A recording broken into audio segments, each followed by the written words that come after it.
In this book's summary, you will learn how releasing a swarm of mosquitoes helped a TED Talk go viral, what the American dream and Denmark have in common, and how the brain is stimulated to remember new information. Introduction. What am I gaining? Discover the secrets of professional presentation. How do you share a brilliant idea with the world if you have one? Every day we are inundated with information, so for any one idea to stand out, its owner must vigorously promote it. In other words, it must be sold.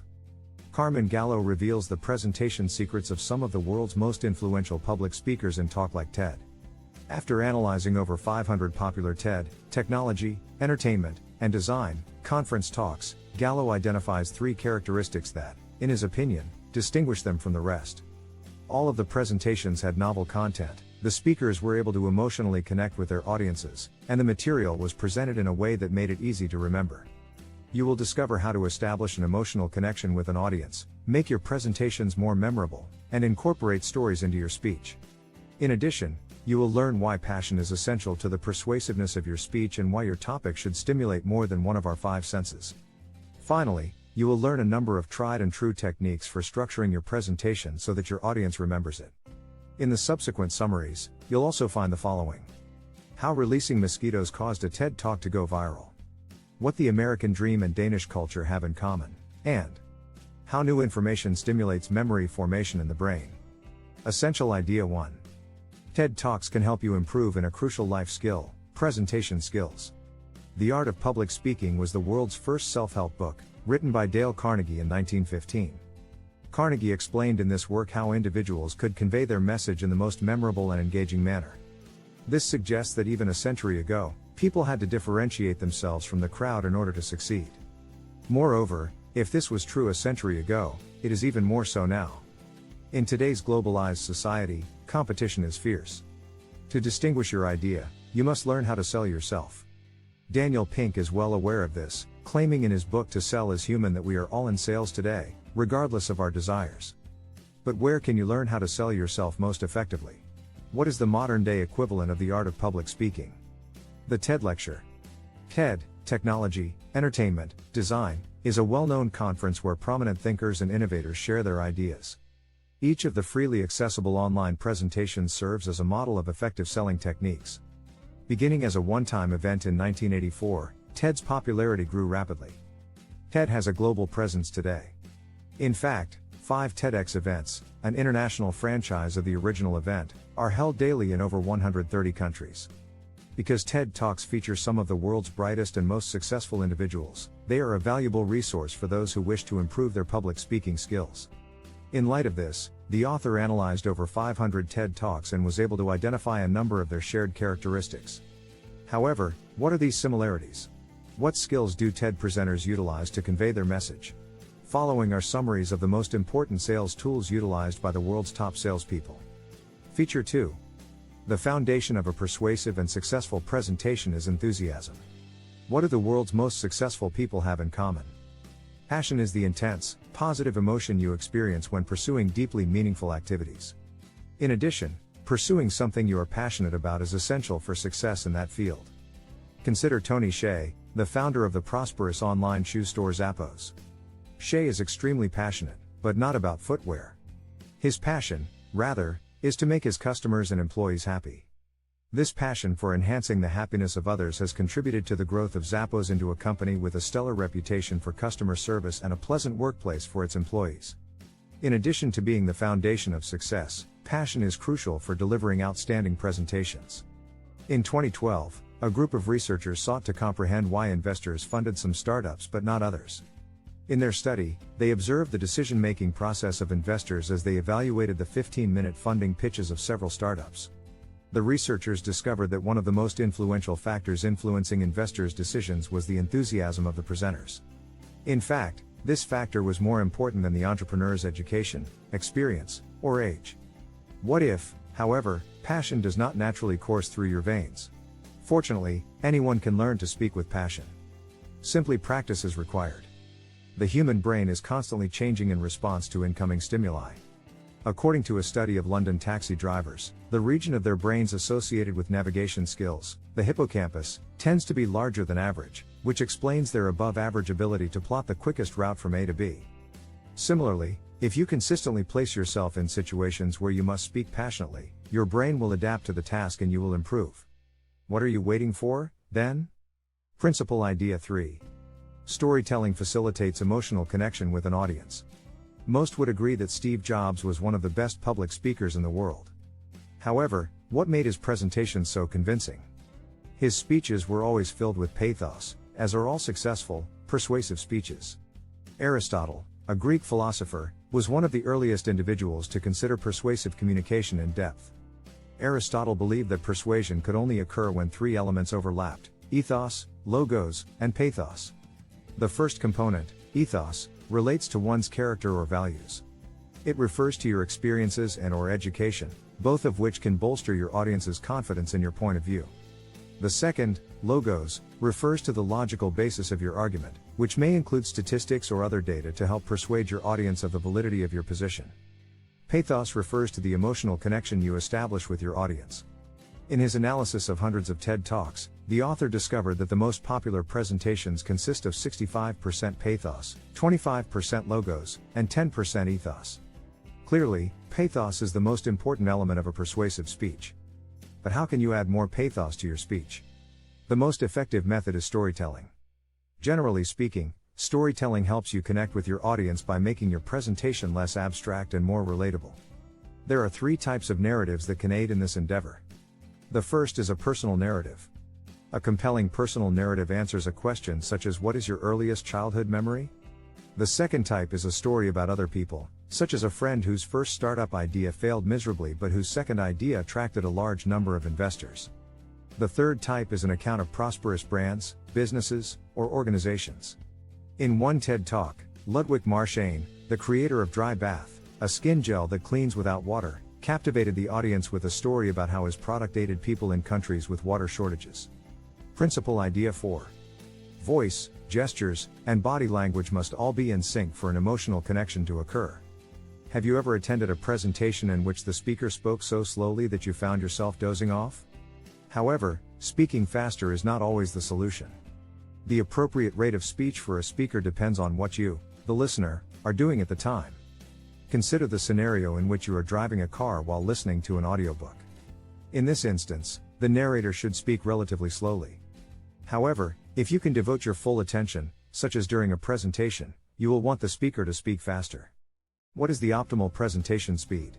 The majority of speakers use approximately 190 words per minute, as determined by the author. However, voice mastery is only the beginning.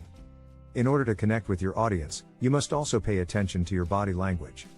We gain a great deal of information from our movements. In one study, students were shown a video or audio recording of the testimonies of criminal suspects and asked to determine which of the suspects they believed to be lying. Students who only watched the video were significantly more likely to correctly identify the liars, 65% success rate, than those who only listened to the audio recordings, 55%. So, what body language should you employ? Commander Matt Eversman of the United States suggests that a leader should always maintain a confident posture. The same is true for public speakers. They should project confidence in their ideas by standing tall in front of their audience. Gesture is another important component of body language.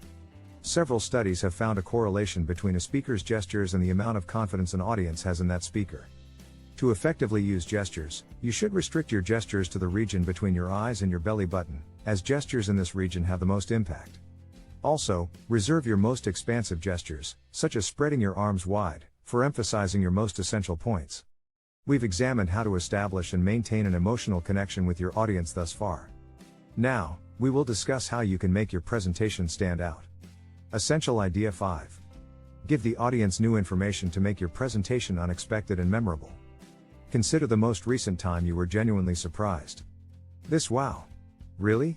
moment likely caused you to focus more intently on the source of this new information, whether it was a book, a television program, or a lecture. If you want to capture the audience's attention and imagination, you should incorporate novel and unexpected information into your presentation. In a popular TED Talk, Robert Ballard, a deep-sea explorer, presented compelling arguments for why more money should be spent on deep-sea research. Among the numerous other facts he shared, two in particular were captivating.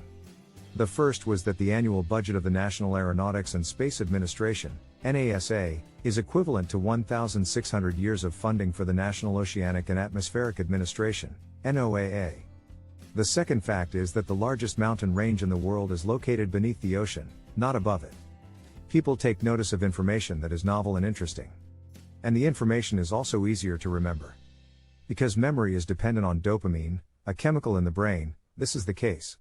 When you acquire new information, your brain releases dopamine, which acts as a save button. The more novel and engaging the information, the greater the release of dopamine, and thus the greater our ability to remember it. Susan Cain gave a TED Talk in which she discussed the power of introverts, a topic that, at first glance, may appear somewhat uninteresting or forgettable. However, Cain was aware that she had to captivate her audience.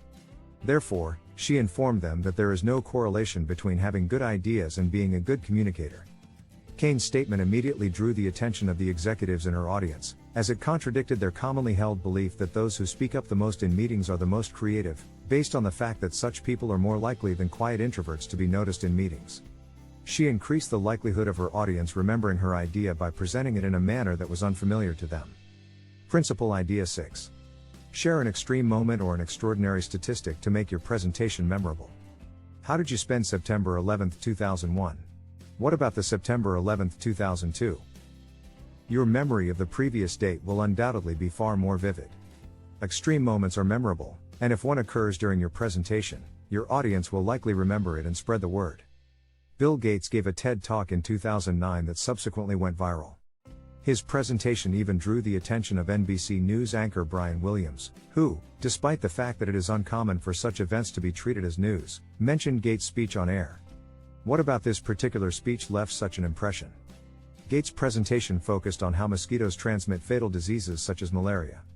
As he displayed a jar containing live mosquitoes to his audience, Gates stated that he saw no reason why only poor people should be at risk of contracting this disease. He then released the mosquitoes. Even though Gates quickly clarified that these mosquitoes were malaria-free, his extreme action caused his speech to go viral. The presentation has garnered 2.5 million views on the TED website, and a Google search yields approximately 500,000 results. However, extreme actions are not the only way to distinguish your presentation from the rest. Additionally, shocking statistics can grab the audience's attention. While preparing your presentation, you should seek out interesting statistics or facts that illustrate your argument. Here are two popular examples of TED Talks. The United States has the highest rate of incarceration in the world. In 1972, there were 300,000 people in jails and prisons, Brian Stevenson.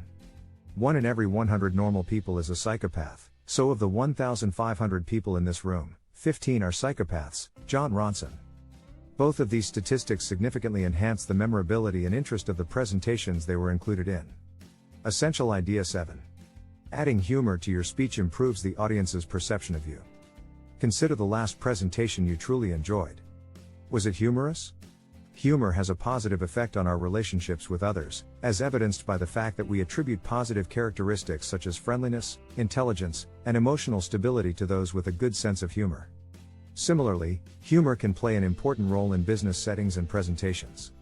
According to a study published in the Harvard Business Review, humor can reduce hostility, alleviate tension, and boost employee morale. Another study examining the differences between average and outstanding business executives revealed that, on average, outstanding executives employed humor more than twice as frequently as average executives. Given the effectiveness of humor, it makes sense that you should learn how to incorporate it into your own presentations. An approach is to share anecdotes, such as something humorous that happened to you earlier in the day. It's not necessary to go for a big laugh, rather, your goal should be to elicit a smile and a chuckle. Dan Pallotta, who founded an organization to raise money for AIDS services and medical research, stated in a TED Talk that, as an openly gay father of triplets, his family life was by far the most socially innovative and most socially entrepreneurial thing he had ever accomplished. Another strategy is to employ analogies and metaphors. Richard Wilkinson, a professor at the University of Nottingham, described Denmark's low level of inequality and healthy, contented population in a talk about the negative societal effects of economic inequality. Not exactly the type of material you'd expect to make you laugh, but Wilkinson managed to do so with this insightful observation: Americans who want to live the American dream should move to Denmark. Now that you understand how to distinguish your presentation, the following summaries will demonstrate how to create memorable presentations. Essential Idea 8. In 15 to 20 minutes, Presentations should cover no more than 3 topics.